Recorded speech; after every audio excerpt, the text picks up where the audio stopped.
Hello hello, c'est Mandine, je vous retrouve avec une nouvelle vidéo, un do it yourself, et oui ça faisait longtemps. Je vais vous montrer comment j'ai réalisé ces vases qui serviront à ma décoration de mariage. J'ai utilisé différents contenants en verre que j'ai récupérés. Donc là il y a des bouteilles de sauce tomate, des bouteilles de jus de fruits ou encore de soupe de poisson, et j'ai utilisé des pots de yaourt, toujours de récupération. Ensuite il vous faudra de la peinture acrylique, j'ai utilisé pareil plein de choses que j'avais dans mon placard. Là celle-ci vient de chez Action, les grands flacons viennent de chez Centracor ou encore de chez Babou, et les deux petits flacons sur la gauche en peinture métallisée viennent de chez Sostre Green. Je mélange les différentes couleurs jusqu'à obtenir la teinte désirée. Ensuite je vais ajouter un petit peu d'eau, le but étant ici de fluidifier la peinture, donc il faut qu'elle soit assez épaisse pour que la peinture soit complètement opaque et avoir un joli rendu dans la bouteille, mais en même temps il faut qu'elle soit assez liquide pour s'écouler facilement et qu'elle puisse napper l'intérieur, la totalité des parois de la bouteille. Donc voilà, vous verrez, la première vous allez être un peu hésitant, et puis en fait finalement quand vous en faites plusieurs, vous arrivez à juger de la bonne texture. Je verse la peinture dans ma bouteille, dans mon contenant, et ensuite je vais le retourner et faire en sorte que la peinture ruisselle, coule sur les parois pour la colorer, tout simplement. Je rajoute de la peinture si besoin. Pour ce do it yourself, je vous encourage vivement à faire de la récupération, c'est-à-dire que on est entouré de plein d'éléments qui peuvent être récupérés. Là vraiment pour le coup on a tous des bouteilles en verre, pour le mariage il m'en fallait une sacrée quantité. J'ai mis parents, beaux-parents, voisins à contribution, donc quand ils utilisent ce genre de flacons ils me les mettent de côté.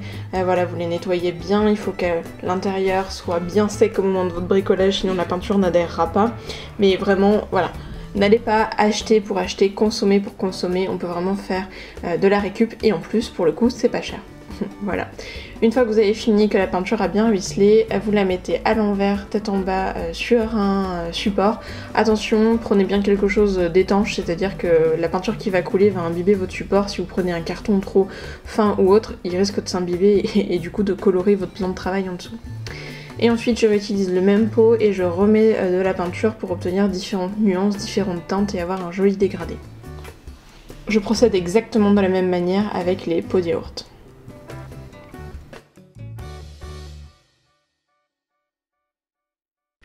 Comme on peut le voir à l'écran, j'aime beaucoup la brillance qu'apporte le vert de la bouteille, et en même temps l'élégance de la couleur à l'intérieur. On peut imaginer des bouteilles peintes en blanc opaque et en rose gold ou cuivré ou autre, ça peut être vraiment très sympa, le contraste avec le blanc peut être vraiment très chouette.